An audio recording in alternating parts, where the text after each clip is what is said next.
Assalamualaikum warahmatullahi wabarakatuh. Halo semuanya, pada video pembelajaran kali ini saya akan membahas terkait materi sistem pembayaran non-tunai. Nah, pada video ini saya akan menjabarkan apa definisi dari sistem pembayaran non-tunai, macam-macam serta penggunaan dari alat pembayaran non-tunai, dan juga manfaatnya terhadap kehidupan kita.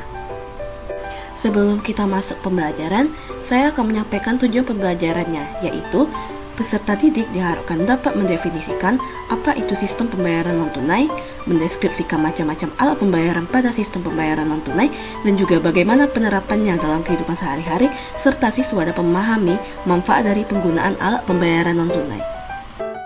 Jadi, apa itu definisi dari sistem pembayaran?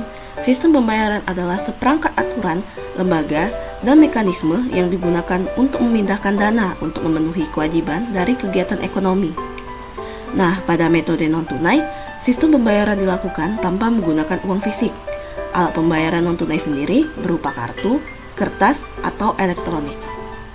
Nah, pada video sudah saya tampilkan kolase digital terkait materi sistem pembayaran non-tunai dan alat-alat pembayaran non-tunai. Baik, kita langsung saja masuk ke pembahasan materi. Yang pertama itu kartu debit dan kartu kredit. Pada kartu debit, ini terhubung langsung dengan rekening bank pemiliknya. Saat digunakan untuk transaksi, dana akan langsung didebet dari saldo rekening tersebut. Namun, kartu debit ini memiliki batas atau limit penggunaan transaksi. Sedangkan kartu kredit merupakan alat pembayaran non-tunai yang memungkinkan pemiliknya untuk melakukan pembelian dengan sistem utang. Pemegang kartu kredit dapat melakukan transaksi tanpa harus membayar secara langsung. Namun, pemilik kartu kredit diharuskan membayarkan tagihan secara berkala sesuai dengan kesepakatan dengan penerbit kartu kredit. Yang kedua yaitu cek. Pada cek, pemilik rekening menulis instruksi pembayaran kepada bank untuk mentransfer sejumlah dana kepada penerima cek. Cek masih digunakan dan umumnya digunakan dalam transaksi dengan nominal yang besar. Yang ketiga yaitu nota. Nota dibagi dalam dua jenis, yaitu nota debit dan nota kredit. Nota debit digunakan untuk mengumpulkan pembayaran hutang dari pelanggan dengan jumlah dan jangka waktu yang telah ditetapkan. Nota jenis ini juga sering digunakan dalam transaksi antar perusahaan. Dan nota kredit digunakan oleh pelanggan untuk mentransfer dana non-tunai ke rekening lain melalui proses clearing atau proses pertukaran warkat atau data keuangan elektronik atau DKE. Biasanya, nota kredit digunakan dalam transaksi dengan jumlah yang besar. Yang keempat yaitu uang elektronik. Uang elektronik atau e-money adalah bentuk alat pembayaran non-tunai yang menggunakan teknologi digital. Pengguna dapat menyimpan dana dalam bentuk elektronik di dalam suatu aplikasi atau kartu khusus. Lalu, uang elektronik dapat digunakan untuk melakukan pembayaran di berbagai tempat, seperti untuk membayar transportasi umum dengan cara menempelkan kartu atau tapping. Yang kelima yaitu QRIS. Setiap bisnis atau pedagang memiliki kode QR unik dapat dipindai menggunakan aplikasi pembayaran digital atau e-wallet yang kompatibel. Ketika pembeli melakukan pembayaran, mereka hanya perlu memindai kode QR pedagang dengan aplikasi pembayaran digital pada smartphone mereka. Setelah itu, mereka dapat memasukkan jumlah pembayaran yang sesuai dan mengkonfirmasi transaksi. Pembayaran kemudian akan diproses secara elektronik, mentransfer dana dari rekening pembeli ke rekening pedagang.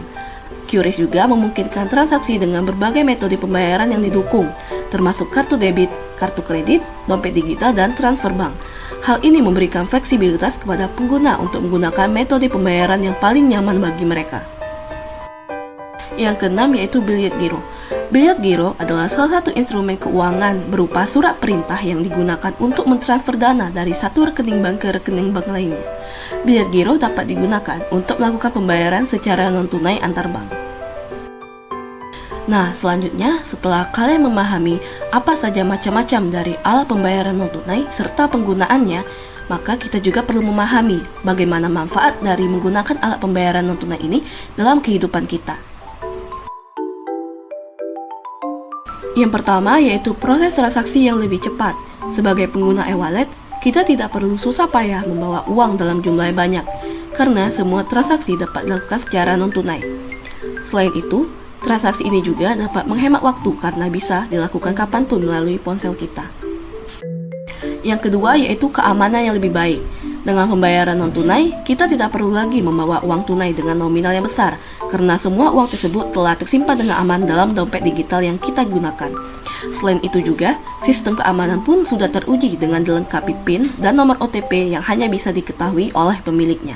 Jika terjadi kartu kredit, debit maupun e-money hilang, kita dapat segera memblokir kartu tersebut dengan menghubungi bank atau perusahaan melalui customer service sehingga saldo dalam rekening tetap aman. Yang ketiga yaitu praktis dan mudah digunakan di mana saja. Kita bisa melakukan transaksi dengan mudah hanya menggunakan ponsel atau kartu kita, dan juga kita tidak perlu lagi mengantri untuk melakukan pembayaran.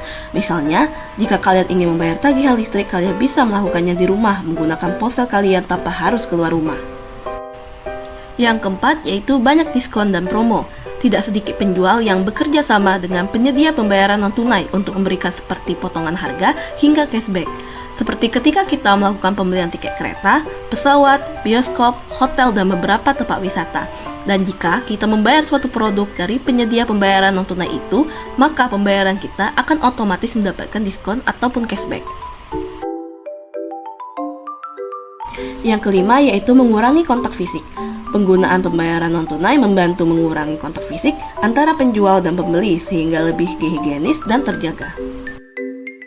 Nah, kalian sudah di ujung video. Saya yakin kalian sudah memahami bagaimana konsep dari sistem pembayaran non-tunai. Dan semoga video ini memberikan manfaat kepada kita semua. Sampai jumpa di konten pembelajaran selanjutnya. Saya ucapkan wassalamualaikum warahmatullahi wabarakatuh.